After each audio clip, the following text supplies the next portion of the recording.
You were told that your relentless suffering is part of a divine curriculum, that every pain, every failure is a lesson necessary for your soul to evolve.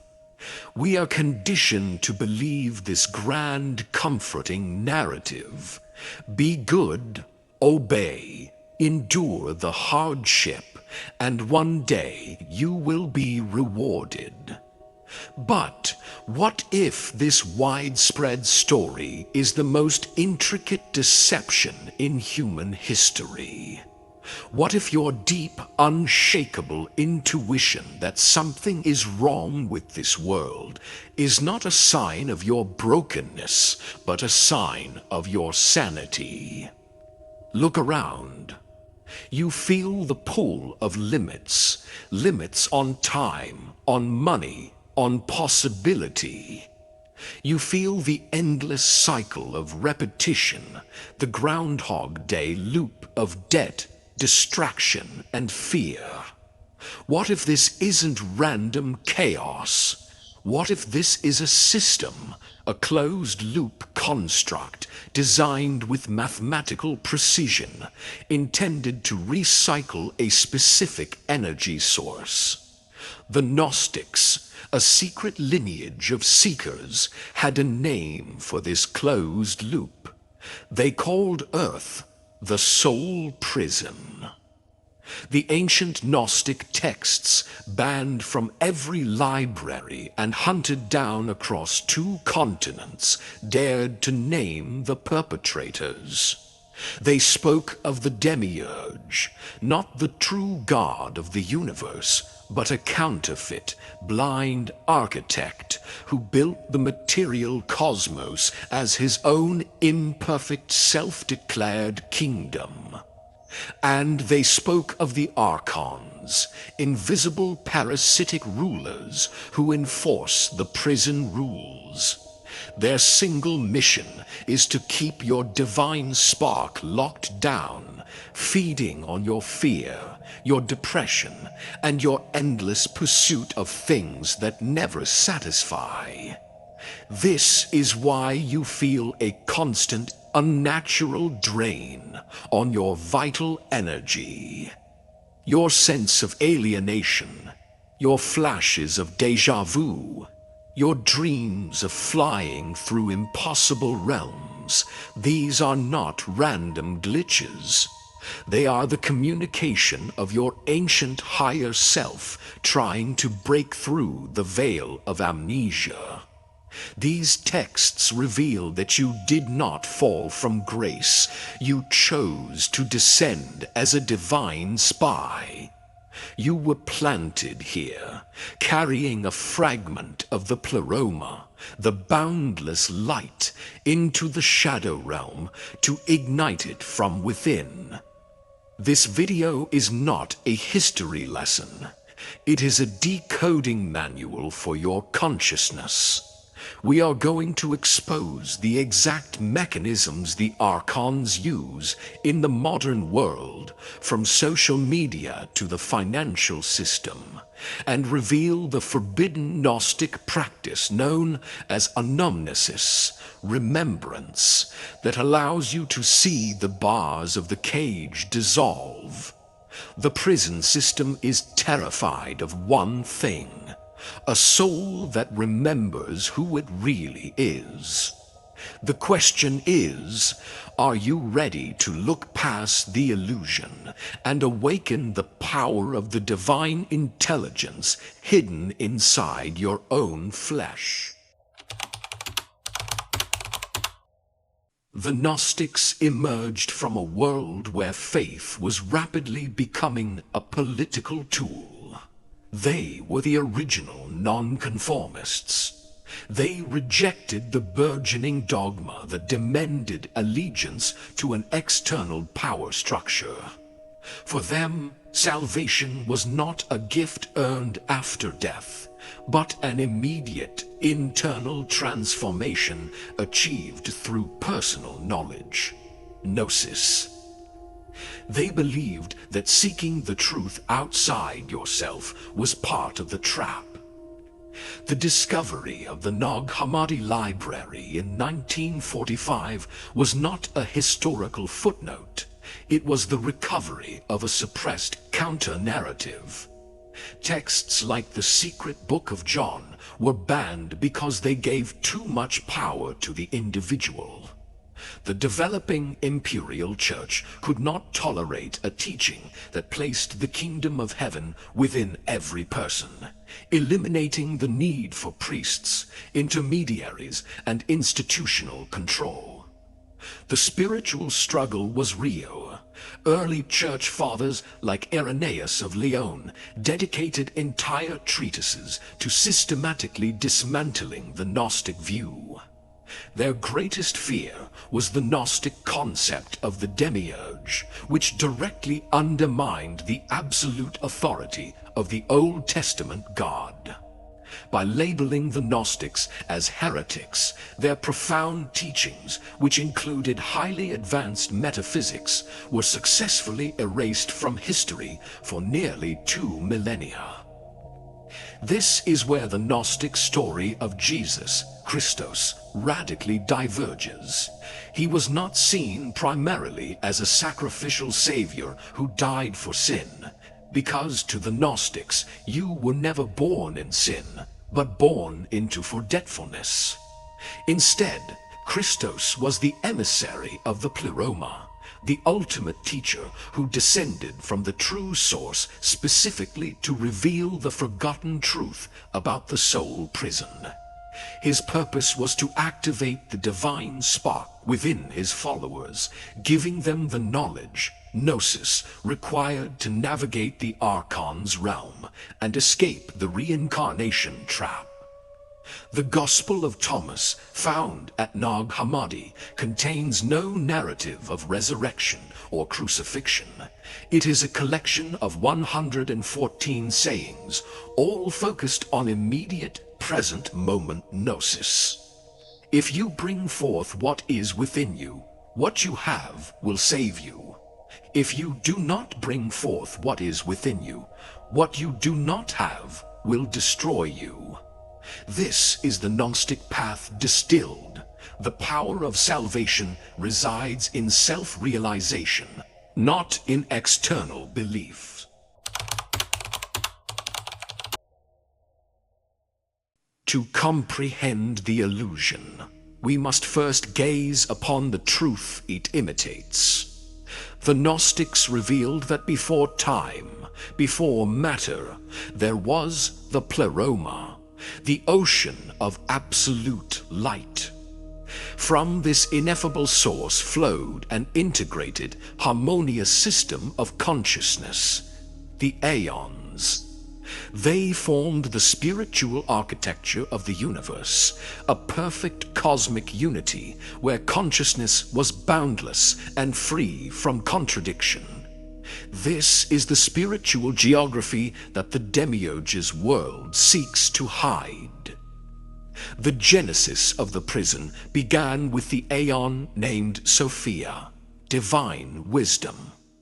Driven by a pure, overwhelming yearning to comprehend the source directly and alone, she stretched her consciousness beyond the boundaries of the Pleroma. The result was not a blessing of light, but a projection of shadow, a deep reflection born of confusion and passion. It was an involuntary, chaotic miscarriage of consciousness. From this chaotic void emerged a being of massive, raw power, yet utterly blind to the higher dimensions. The Gnostics gave him the chilling name Yaldabaoth, often translated as Son of Chaos. Upon surveying the limited, shadowy realm he occupied, Yaldabaoth was seized by a colossal and tragic arrogance. He mistook his partial reality for the entirety of existence. He looked at his distorted reflection and proclaimed, "I am a jealous god, and there is no other god besides me." Believing himself the ultimate authority, the Demiurge began to construct his own imitation of the cosmos. He did not create ex nihilo, out of nothing. He sculpted and structured the raw, chaotic matter left from his mother's impulse. He formed the rigid, deterministic laws of physics, the limiting concepts of linear time, and the inevitable cycle of decay and death. The Gnostic vision insists that the material world, the Hylae, is fundamentally an error of perception. It is a distortion, a cosmic forgery that locks the Pleroma's boundless potential into a finite, repetitive system. The construction of the first man, Adam, was the Demiurge's proudest accomplishment, yet also his greatest mistake. He molded the physical body, the clay, and the lower mind, psyche, intending to create a being subject to his rules. But the body lay motionless. In a secret, daring act of divine compassion, Sophia and the true source intervened. They breathed a divine spark, pneuma, a fragment of the Pleroma's pure, uncreated light, into Adam's lifeless form. This spark is alien to the Demiurge's realm. It is older, greater, and utterly outside his control. In that moment, the human being became the ultimate paradox. The body and the lower self belong to the Demiurge's prison, but the soul, the pneuma, belongs to the eternal light. You are not a prisoner created by the false god. You are the divine spy sent into his kingdom, a vessel of light planted in the deepest darkness, carrying the secret key to the prison's dissolution. The entire struggle of humanity is the friction between the clay body and the light that resides within it.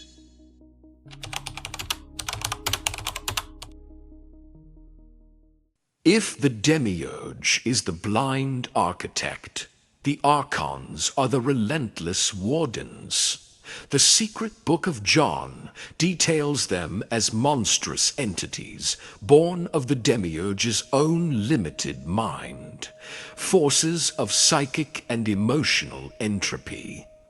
Their mandate is to maintain the illusion of matter and enforce the veil of forgetfulness. They operate through fear and ego, their power derived entirely from your lack of self-knowledge, gnosis. The Archons have mastered the art of systemic control in the modern age. The debt engine and political division, they manifest as financial systems and polarized narratives, forcing constant motion and emotional reactivity. When you are forced to spend your life surviving or fighting external battles, you have no time left for remembering. The noise economy, they leverage endless distraction, social media, algorithmic noise, polarized news to capture and consume your attention, preventing the inner stillness required for gnosis. The Archon's most insidious trick is to hijack your inner monologue. They work through low-vibration emotions, the loop of guilt and shame, making you believe you are inherently flawed, forcing you to seek external validation rather than inner gnosis. Temporal anxiety, chaining your consciousness to regrets of the past and fears of the future, preventing you from residing in the eternal present moment. The mimicry trap. The Archons are masters of imitation. They can mimic genuine spiritual experiences, offering quick, empty highs or false gurus to mislead the seeker into a dead-end path, thereby wasting the valuable energy required for true gnosis. The Gnostic texts are the blueprint for modern existential anxiety. The film The Matrix is practically a Gnostic allegory. The Matrix is the illusionary world created by the Demiurge or Archons. The oracle, Sophia, sends guidance. Morpheus or Neo, Christos, wakes up the divine spark. The agents, Archons, maintain the systemic order. Understanding this connection is itself an act of Anomnesis, seeing the pattern that has been deliberately woven into the background of your reality. The final, most sophisticated mechanism is the cycle of rebirth.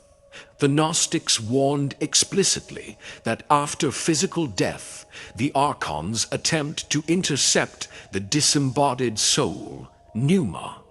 They appear as guides or angels of light, using emotional hooks like the promise of reuniting with a loved one or completing a task to lure the soul back into a new body within the Demiurge's realm.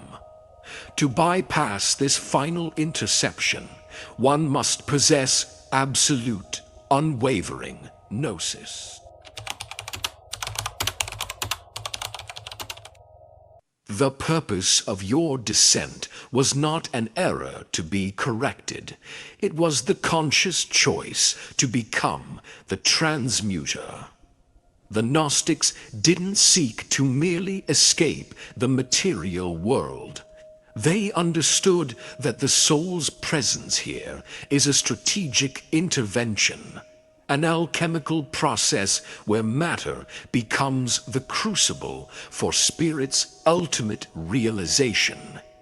Your task is not to reject the clay body, but to awaken the light within it, redeeming the very elements of the Demiurge's realm through gnosis. Anomnesis is the practice of systematically restoring divine memory. It is an act of cognitive rebellion. The Archon's power is absolute only when you are in a state of amnesia, operating on automatic, conditioned by fear, desire, and reaction.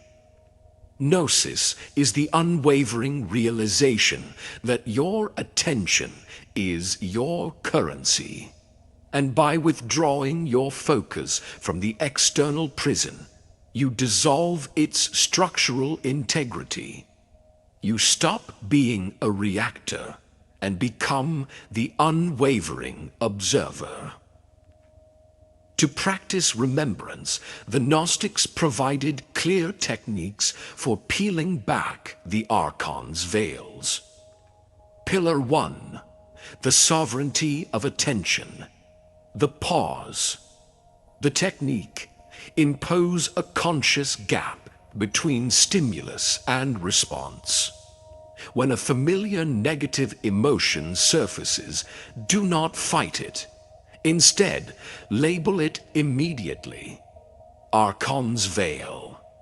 This simple linguistic act instantly shifts the energy from identification, I am angry, to observation, I am observing anger. Application. Every time you reach for a distraction, pause. Ask, am I choosing this, or is the veil leading me? Pillar 2. Detoxifying the vessel. The hyal. The technique means detoxification, means removing the literal fuel of the Archons. This is about minimizing the consumption of media, noise, and drama that keeps the lower mind in a state of frantic reactivity. Application. Dedicate periods of silence daily. Disengage from political and social media frenzy. These are the Archons' battlegrounds, designed to keep your pneuma tethered to external strife. Pillar 3. The act of recognition. The mirror. The technique. The ultimate veil is separation. Recognition shatters this. The Gnostics practiced seeing the light in the shadow. Application. When you look at someone you disagree with, pause. Look past their mask and seek the fragmented divine spark within them. In that moment of shared pure consciousness, you reaffirm the unity of the pleroma, and the Archon's power over that interaction dissolves. Pillar 4. Building the bridal chamber. Inner silence. The technique, the bridal chamber, is the Gnostic term for the perfected inner state, a sanctuary of absolute stillness where the fragmented spark reunites with the transcendent Christos. Application. Cultivate moments of pure, wordless being. This is your personal pleroma. The Archons have no jurisdiction here. The illusion will persist, but you will cease to belong to it. When enough individuals achieve this state of anomnesis, the Gnostics believed the prison itself would begin to dissolve, not with violence, but with light. Your task is not to defeat them physically, but to outshine them with your internal awareness. The challenge of living in a soul prison is finding absolute freedom in the midst of absolute constraint. The secret book of John is not a record of a cosmic mistake, but the story of a divine choice. You were never meant to suffer endlessly. You were sent here to transmute the chaos, the fear, the limitations of the soul prison. They are the friction required to generate the self-knowledge, gnosis, that redeems the world. Your every conscious breath fulfills the purpose written in your soul long before the Demiurge sculpted his first star. The Archons are not all-powerful. Their power is finite, derived only from your distraction. Every time you choose awareness, every time you pause, every time you recognize the divine spark in another, you are withdrawing your energy from their system. The entire cosmic structure built by the Demiurge is terrified of one thing: a human being who has achieved full remembrance. When one spark fully ignites, it becomes an unquenchable flame that ignites the souls around it. If this message has stirred that quiet space inside you, that's not coincidence. It's recognition. The journey is long, but you are not alone. Subscribe to the channel and commit to this path of anomnesis. And if you feel that quiet pull to share this truth, like the video and share your reflections in the comments below. What Gnostic practice will you start today to weaken the Archon's hold? The light you've been searching for has always been the one who's been searching. Awakening begins now.